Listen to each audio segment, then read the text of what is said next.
In 1950, a pope signed a document making it mandatory to believe that Mary physically floated into heaven. But in the 6th century, the Roman Church had explicitly condemned the very book where that story came from. A legend rejected as fiction was somehow voted into eternal truth.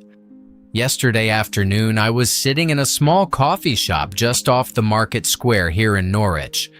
I was having coffee with a friend, a very conservative Catholic. We were talking about church history, as we often do, and I mentioned in passing that the Assumption of Mary is not anywhere in the New Testament.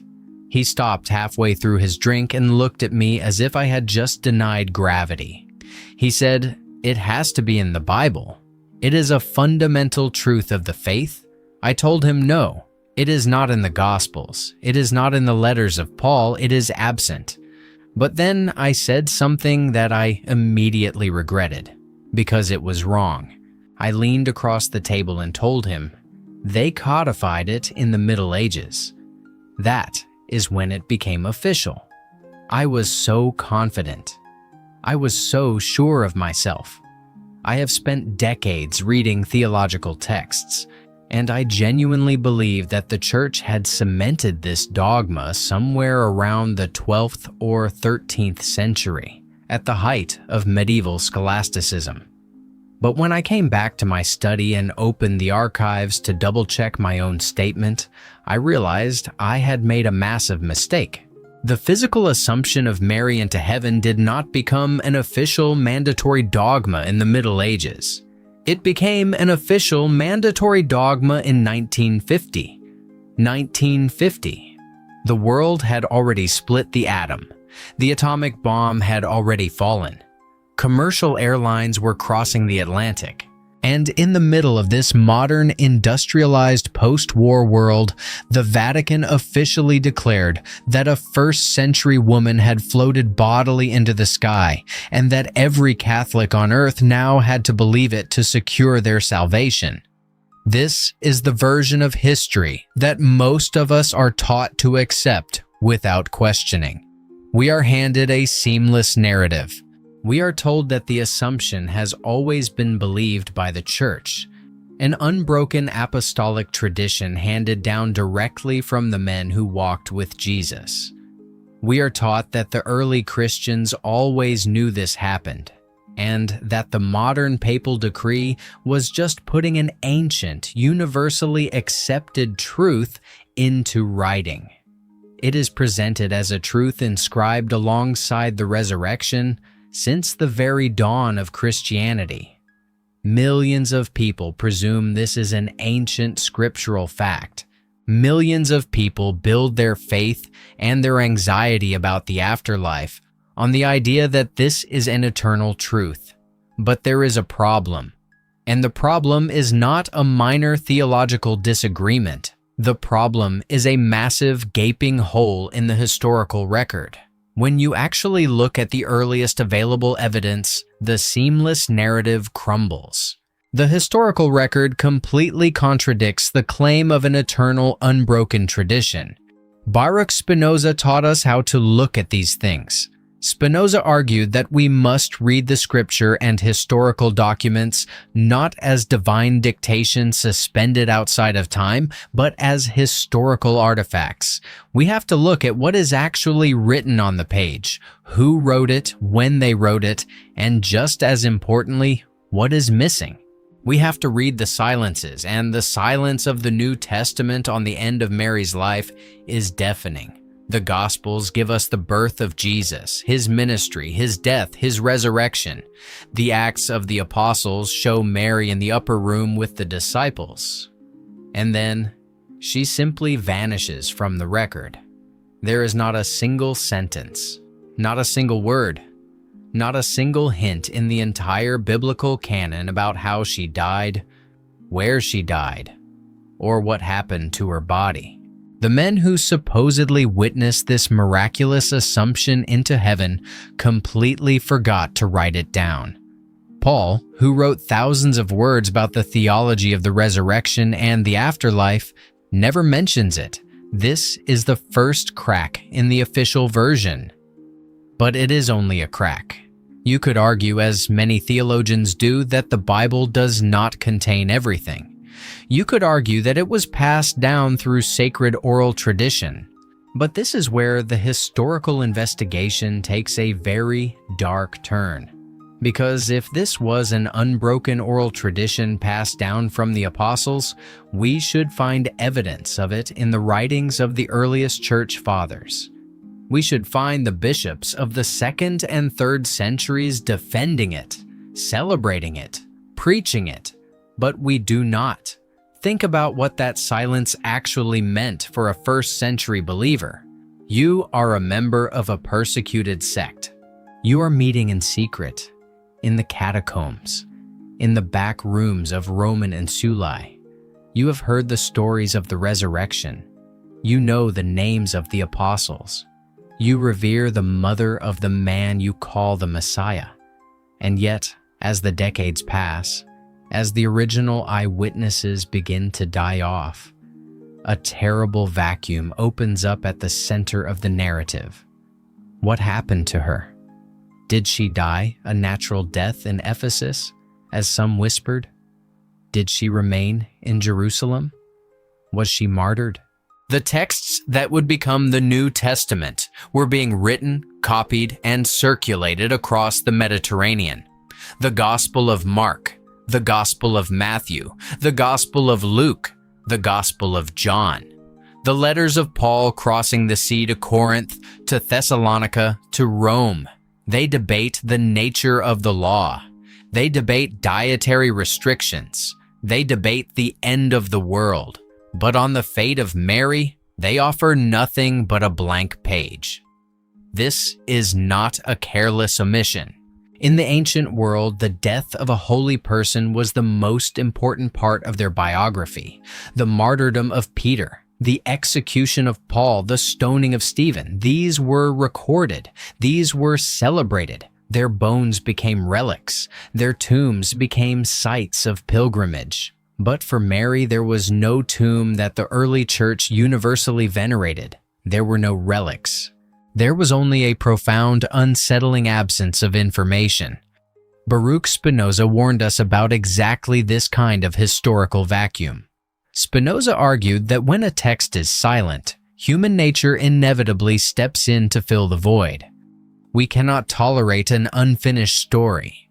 Spinoza saw that when people are denied a historical fact, they will invent a theological certainty to replace it. And they will eventually defend that invention with far more ferocity than they would ever defend a simple historical truth. Because the invention belongs to them. It is tailored to their emotional needs. If the physical assumption of Mary was a core, unbroken belief passed down from the apostles. As the official narrative claims, this silence is impossible to explain. It defies every law of historical transmission. If the apostles had literally watched the mother of Christ float bodily into the clouds, if they had seen the tomb empty, if they understood this to be a fundamental truth of the universe, they would have written it down. They would have preached it. It would have been the centerpiece of their letters. It would have been the ultimate proof of the resurrection theology they were desperately trying to spread across a hostile empire. But they did not write it down. They did not preach it. The 1st century is silent. The 2nd century is silent. The 3rd century is silent. It is only when we reach the late 4th century that we find a definitive statement. But it is not the statement the official narrative wants you to hear. We find Epiphanius of Salamis. Epiphanius was not a marginalized figure. He was a powerful, influential bishop in Cyprus. He was a fiercely orthodox heresy hunter. He spent his entire life obsessively cataloging every single theological error, every deviation, every rumor of false teaching across the Christian world. He compiled a massive, exhaustive encyclopedia called the Panarion. It was essentially a field guide to destroying heresies. He was a man who demanded absolute theological precision, He demanded certainty. And yet, when this meticulous, obsessive bishop finally addresses the end of Mary's life, he does something extraordinary. He stops. He lays down his pen, and he makes an admission that shatters the modern dogma. He writes, clearly and unequivocally, that no one actually knows how Mary died. He states that the scriptures are completely silent. He states that there is no established oral tradition. He even admits that he does not know if she died a natural death, or if she was martyred, or if she remained immortal. He simply did not know. Think about the sheer weight of that admission. This is a man who had access to the finest theological libraries of late antiquity. He had access to the oral histories of the Eastern Mediterranean. He lived less than 400 years after the events in question, and yet he openly confesses that the Church has no answer. The trail is completely cold. The tradition does not exist. If the physical assumption of Mary was a core apostolic belief passed down continuously from the first century, Epiphanius would not have written that no one knew what happened to her. He would have known. The entire church would have known. He would have defended the tradition against anyone who doubted it.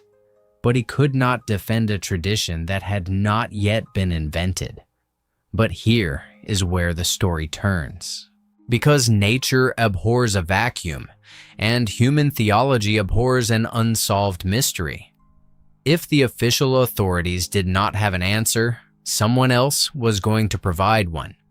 Right around the time Epiphanius is admitting defeat, strange texts begin to circulate in the shadows of the early Christian world.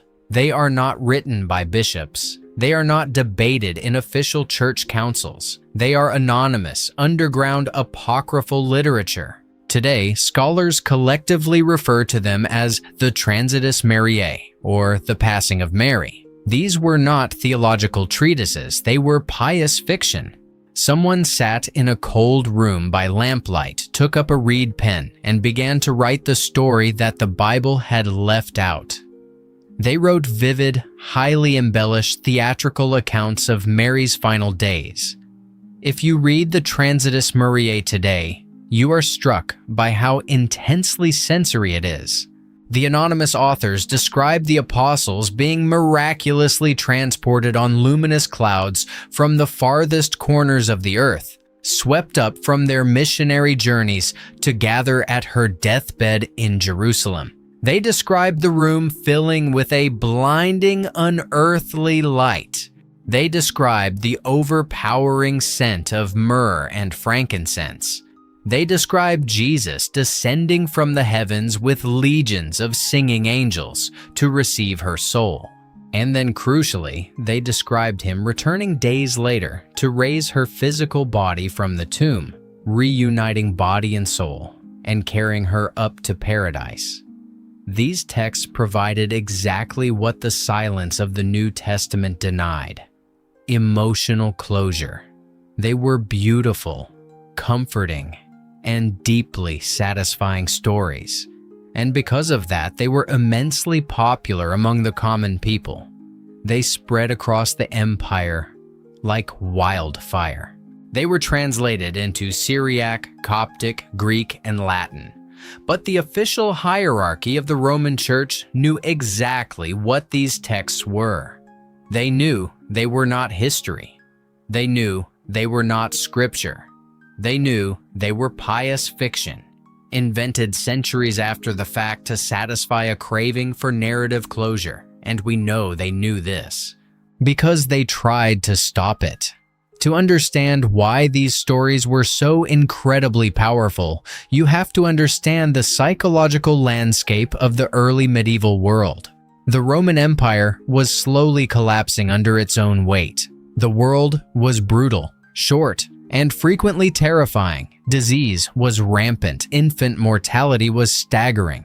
The theology that was being hammered out in the great councils, the theology of the Trinity, the two natures of Christ, was intellectually brilliant, but it was also cold. It was abstract. It did not offer a warm embrace. The common people were desperately craving a maternal figure in the heavens. They needed an intercessor. They needed someone who understood human suffering, who understood the pain of losing a child, who could stand between them and the terrifying absolute justice of God. The Transitus Mariae gave them exactly what they needed. The anonymous authors did not just write a theological statement. They painted a masterpiece of emotional manipulation. They described the apostles gathering around Mary's bed in Jerusalem, weeping. They described the exact words she spoke to them. They described the scent of the flowers that bloomed spontaneously around her tomb. They described Thomas, the doubting apostle, arriving late, just as he had for the resurrection, and demanding to see the body. And when they rolled away the stone, they found the tomb completely empty, filled only with the overpowering fragrance of lilies and roses. You can see why a story like that would survive. You can see why it would bypass the bishops and the scholars and embed itself directly into the hearts of the faithful. It was too beautiful not to be true. It offered a vision of death that was not an end, but a glorious physical translation into the presence of God. But beauty is not history. And the theologians in Rome knew the difference. They knew that if they allowed pious fiction to be treated as historical fact, they would lose control of the narrative. They would lose the boundary between divine revelation and human imagination. They needed to draw a line. They needed to stop the spread of these unauthorized stories. In the 6th century, an official Roman Church document was issued, known as the Decretum Gelasianum. This was a brutal, uncompromising catalog of what the Church considered to be authentic scripture and what it considered to be dangerous, heretical, or simply false. Rome was trying to draw a line in the sand.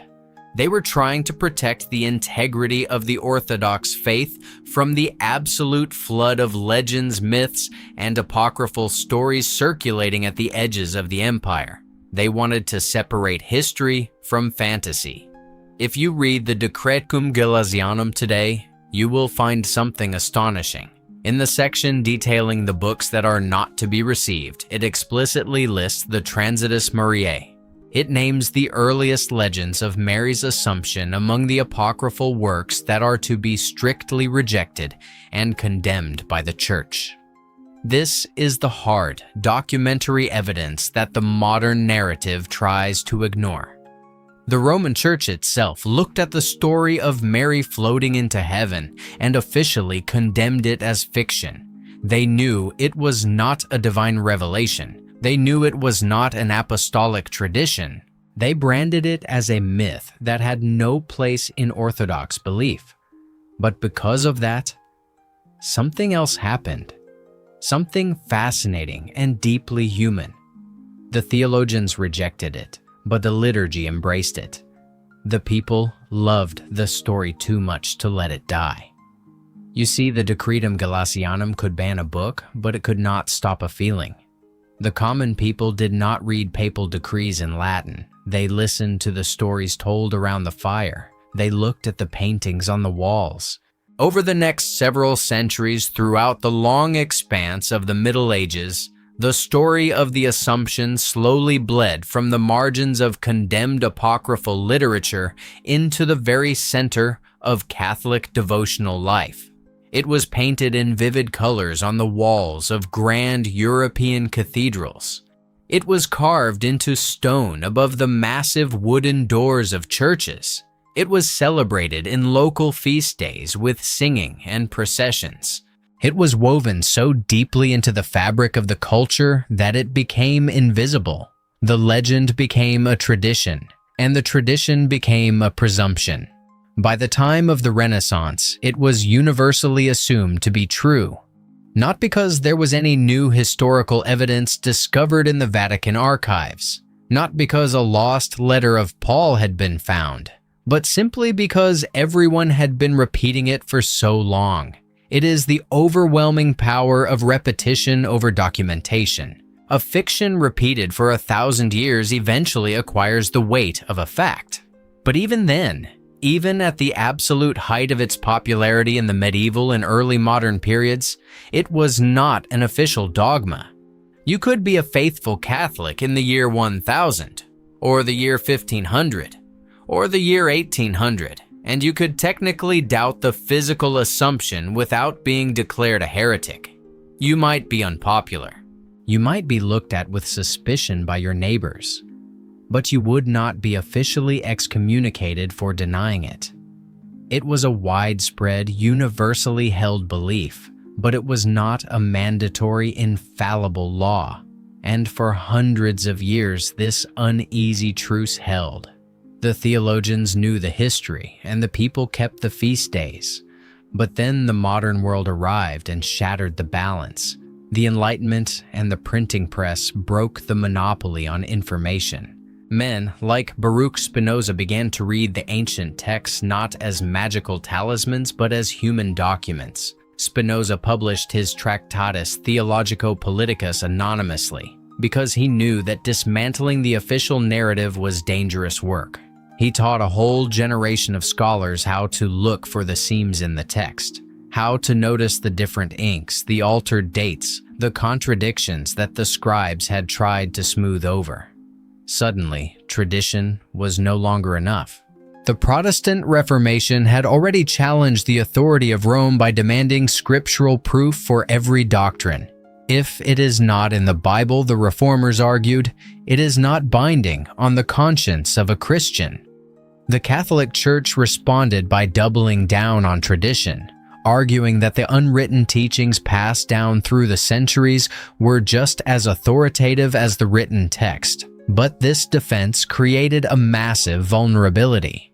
Because if your authority rests on an unbroken, continuous tradition, what happens when a historian proves that the tradition is actually broken? What happens when an archivist discovers that the earliest Christians knew nothing about it? What happens when the historical record proves that a tradition actually started as a condemned forgery? By the late 19th and early 20th centuries, the Vatican was in a state of intellectual siege. Modern historical criticism was dismantling their foundational myths one by one. The secular world was pulling away. And then came the catastrophic trauma of the 20th century. Think about the psychological state of the world in the late 1940s. Europe was a graveyard. The Holocaust had exposed the absolute depths of human depravity. The skies over Japan had been ignited by atomic fire. The Soviet Union was expanding its atheist empire. The very concept of human progress seemed like a sick joke. The world felt like it was teetering on the edge of the abyss. The Catholic Church looked at this shattered, terrified world and decided that what it needed was not a subtle historical argument. What it needed was a demonstration of absolute, unyielding supernatural power. They needed to prove that they still held a truth that was immune to history, immune to science, and immune to the atomic bomb. They needed to draw a line in the sand just as they had done in the 6th century. But this time, they were not drawing a line against a myth. They were drawing a line to protect one. In 1946, Pope Pius XII sent a letter to every Catholic bishop in the world. He did not ask them to examine the historical archives. He did not ask them to find scriptural proof in the original Greek or Hebrew, because he knew there was none. He asked them something much more pragmatic. He asked them to gauge the consensus of the faithful. He essentially took a global survey to see if the people already believed it. And because the legend had been slowly absorbing into the culture for over a millennium, because the paintings and the feast days had done their work, the answer from the bishops was an overwhelming yes. The honest truth is, this channel does not make money anymore. YouTube demonetized it 2 months ago. If you want the work to continue, I wrote the books. 3 years of research, 5 volumes, every source verifiable. Not a donation, an archive. There is a pinned comment below with the links to the Spinoza Archive Library. If this research has meant something to you, that is all. And so, on the 1st of November 1950, Pope Pius XII stepped out and issued an apostolic constitution called Munificentissimus Deus. The setting was carefully orchestrated. It was a holy year. A massive crowd had gathered in St. Peter's Square in Rome looking up at the balcony. The world was still digging out from the rubble of the Second World War, still rationing food in many countries, still reeling from the sudden, terrifying realization that humanity now possessed the technology to completely annihilate itself. And in the midst of this overwhelming modern anxiety, the Pope offered them a vision of an ancient, unspoiled, incorruptible body rising into the sky. It is a stunning, terrifying document to read if you actually understand its history. With the stroke of a pen, he solemnly defined the dogma of the Assumption of Mary. He was exercising papal infallibility, a power that itself had only been codified in 1870 at the First Vatican Council. He declared that the Immaculate Mother of God, the ever-Virgin Mary, having completed the course of her earthly life, was assumed body and soul into heavenly glory. With that single, unilateral decree, what had begun as an anonymous fiction in the 4th century, what had been explicitly condemned as a dangerous myth by his own predecessors in the 6th century, was signed into law as an infallible, mandatory belief for every Catholic on the face of the earth. The implications of this document are staggering. It does not just offer an opinion. It does not offer a pious suggestion. It demands intellectual surrender. The document makes it absolutely clear, stating in the final paragraphs that if anyone, which God forbid, should dare willfully to deny or to call into doubt that which we have defined, let him know that he has fallen away completely from the divine and Catholic faith. Think about the psychological anxiety that creates. Think about the emotional violence of that decree. I have spoken to people who carry a deep, quiet terror about this very thing. The anxiety of being told that if you do not believe that Mary was physically assumed into heaven, you are essentially rejecting the faith entirely. You are risking your eternal salvation. You are risking hell. You are risking everything. And you are risking it over an event that the apostles never taught, over an event that the New Testament is completely silent about, over an event that the greatest heresy hunter of the early church, Epiphanius, admitted no one knew anything about. It makes the entire concept of an eternal church doctrine feel completely, undeniably man-made. It is not a divine revelation handed down from the mountaintop in lightning and thunder. It is a legend that survived long enough to become a tradition, and a tradition that was finally weaponized into a dogma. If an eternal truth requires 1,900 years and a papal decree to finally become official, is it a truth at all? Or is it just a myth signed into law by frightened men trying to hold on to power in a modern world? Spinoza understood this mechanism perfectly. Long before 1950, Spinoza saw how human institutions operate. He saw how they take their own historical traditions, their own cultural preferences, and slowly, inevitably elevate them to the status of divine command. The dogma of the Assumption is perhaps the most perfect modern example of this process in all of human history. We can trace its entire life cycle, step by step. From the complete silence of the early church, to the apocryphal fantasies of the Transitus Mariae, to the explicit condemnation of the Decretum Gelasianum, and finally, inexplicably, to the infallible mandatory decree of 1950. The legend did not become truth because of the discovery of new historical evidence.